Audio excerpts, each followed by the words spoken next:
کہ کیا آپ وہی الیکٹیبلز سے آپ کی لیڈرشپ کیا اتنی تقویت ہے اس میں اور اتنا کرزمہ ہے اور اتنا ڈیڈیکیشن ہے کہ آپ انہی لوگوں سے وہ چیز کروا سکیں جو پہلے نہیں کروا سکے.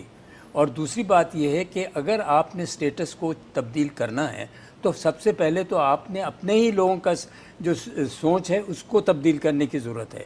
دیکھیے نا، جو پارلیمنٹ میں لوگ آئے ہیں ان کے وہ وہی ہیں جو ماضی میں تھے، بلکہ ایکچولی اس سے بھی بعض تو ایسے لوگ ہیں جو کہ پیسوں کے ذریعے آئے ہیں کمپلیٹلی، اور الیکٹیبلز بھی ہیں جس کے بارے میں خود عمران خان صاحب کے کافی تنقید کرتے رہے ہیں.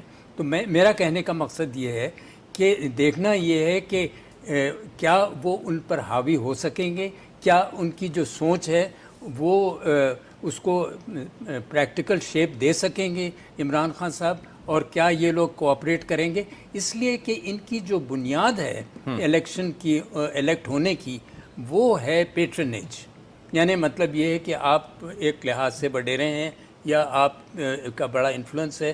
یہ اس وجہ سے نہیں ہے کہ آپ نے بڑا زبردست کام کیا ہو، بلکہ آپ کا ایک معاشرے میں ایک قوت ہے جو کہ آپ کے پیسوں کی وجہ سے، آپ کے خاندان کی وجہ سے تھی.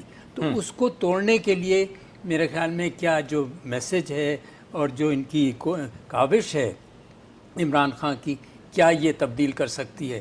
تو دیکھنا یہ ہے کہ اس وقت سٹرگل جو ہوگا وہ عمران خان کی پارٹی کے اندر بھی ہوگا، ٹھیک، تاکہ جو ان کا مشن ہے وہ واقعی میں کامیاب ہوتا ہے یا یہ لوگ ریزسٹ کرتے ہیں. تو یہ بھی ایک بہت بڑی چیز ہے. لیکن عوام جو ہے وہ میرے خیال میں عمران خان کا ساتھ دیں گے کہ ان کو تبدیل کیا جائے.